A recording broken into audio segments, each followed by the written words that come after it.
Hi, I'm Charlotte. I'm a TV News executive producer at Woroni, and today we'll be asking students what they think of the recent protests. Yeah, there was the massive strike in week 2. Week 1. Week 1. I think. Yeah. It was for the NTEU strike for better pay. Yeah, pay rise. I think it's more better conditions and protections for casual workers at the ANU. Yeah. So I was involved in trying to promote and build for the strike that happened in the first week back on campus, but also the rally against the AUKUS deal and ANU's involvement in that I helped organise as well.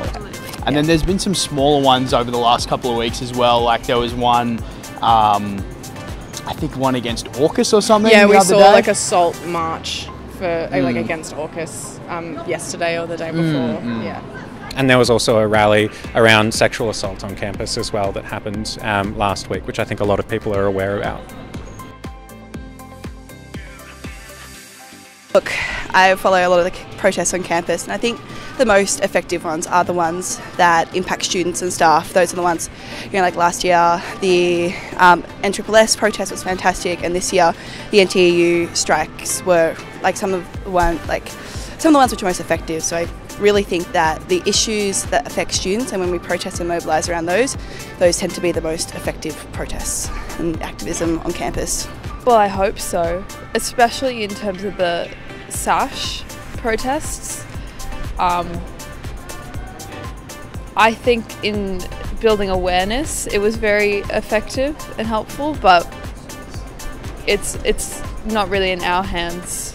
I think protests definitely can be, there's very much the idea of disrupting sort of the natural go about of everybody to try and draw awareness to it, but I'm not sure how effective these protests have been at ANU. I'm not sure if they're not getting the numbers that people want, or whether there just needs to be more response from the higher ups, like the ANU board and whatnot. But I'd like to think they're effective, and I think having more people do it definitely brings the effectiveness into it.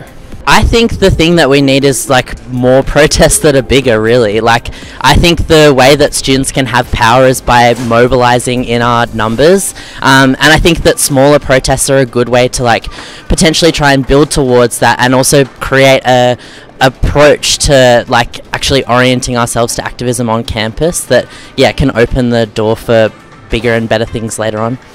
So I think they've had a bit of an impact on campus. A lot of students are talking about it because of the lecture announcements, because of the leafleting that's been going on. So I feel like it depends on what level we're trying to make impact. If we're going to protest massive multilateral agreements or things like that, I'm really not sure if we're going to get anywhere. But if we're doing stuff about issues that matter to us and people who need to be held accountable to us personally, I think it can really make a big difference. I think the campus is the heart of student activism, is it not?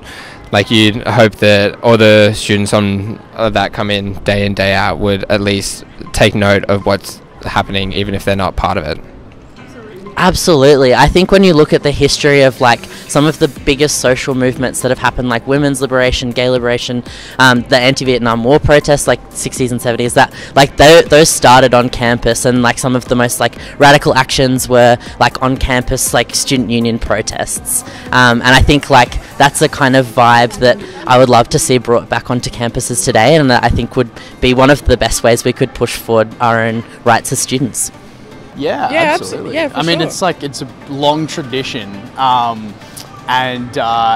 it's kind of a key aspect of being at a university. Yeah. There's a lot of politics around, especially somewhere in the capital as well. And I feel like there's a solid portion of the population of ANU students that study IR and political science and stuff. I think it's very normal. Me, basically. You, yeah. Yeah, absolutely. I think so.